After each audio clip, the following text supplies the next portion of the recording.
93% dos brasileiros acreditam que vivem em uma sociedade machista, mas só 14% admitem ser machistas.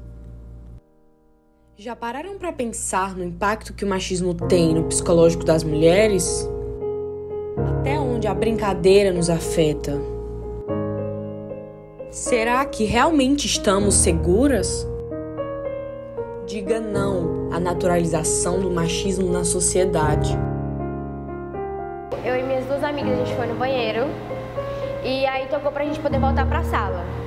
A gente voltando pra sala, a gente bateu na porta e o professor já tava dentro da sala, né? A gente voltou correndo, o professor já tava dentro da sala. E aí foi quando a gente bateu na porta.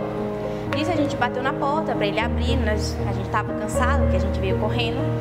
E aí, quando ele abriu a porta, eu tava com um problema na minha mão, que ela tava toda empolada, toda vermelha. E aí eu acabei mostrando pra ele, eu falei, olha professor, eu tô com um problema na minha mão, no intuito de brincar pra ele deixar entrar na sala de novo.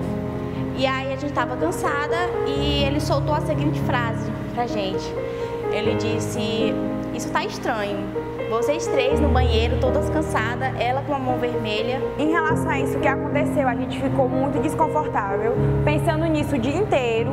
E a gente queria entender por que ele falou aquilo. Tipo, passou o dia inteiro só pensando naquilo, porque principalmente foi em frente a todos os colegas da sala. Quando eu entrei na escola, a coordenação decidiu ajudar a sala, dividindo as meninas para um lado e os meninos para o outro. E aí nisso, foi um professor que foi fazer essa dinâmica, ele botou todas as meninas para um lado e esqueceu de mim. Então eu fiquei junto com os meninos.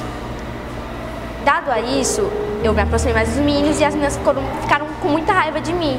Então elas meio que faziam bullying comigo por conta disso. Elas puxavam meu cabelo, me batiam. Uma vez ela até picotou meu cabelo.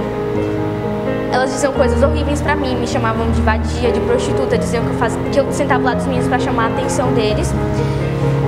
Foi aí que começou a acontecer com os meninos, começaram a me assediar, passar a mão no meu corpo, bater na minha bunda, tocar no meu peito, ficar falando coisas como se eu fosse só um objeto, e eu me sentia muito mal, eu me sentia usada. Foi então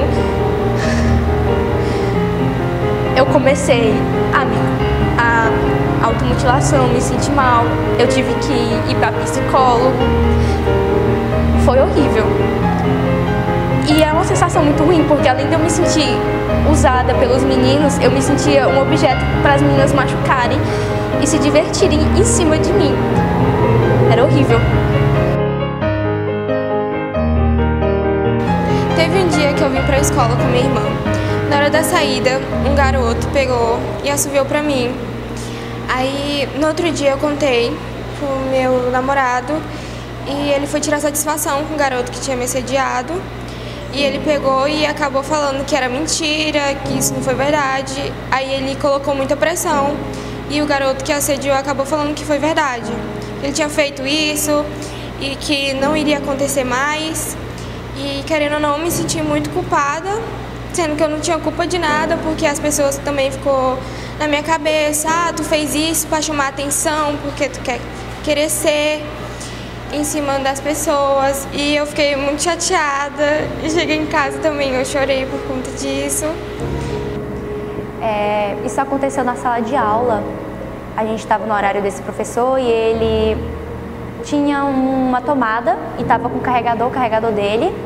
E na cabeça do carregador tinha dois plugs que era para botar dois cabos. E o dele já estava carregando o celular do professor.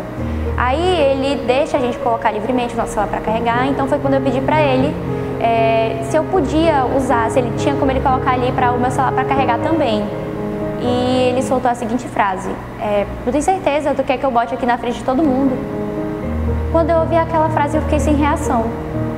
Eu fiquei sem reação e eu fiquei bem surpresa, indignada também, e eu fiquei muito constrangida porque aquela coisa que ele falou tinha sido na frente da sala inteira.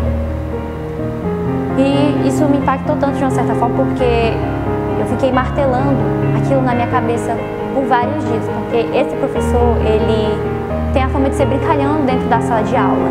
E eu não sei por que ele fez aquilo, por que ele soltou aquela piada. E não era a primeira vez.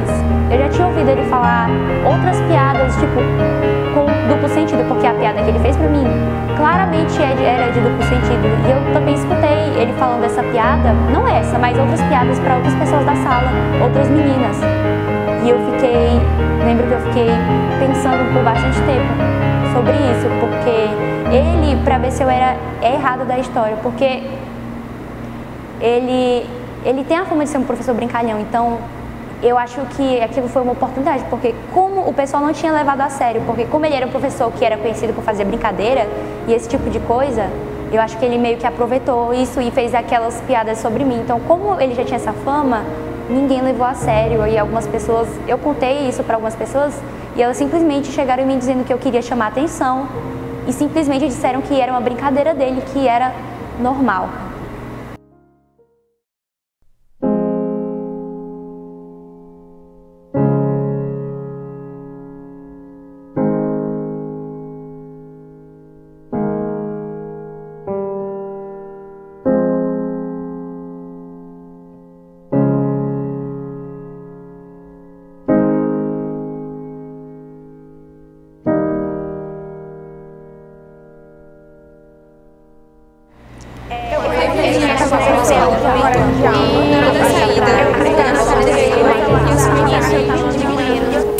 Olá, eu sou Ísia Folha, uma das coordenadoras aqui do Centro de Ensino Graça Aranha.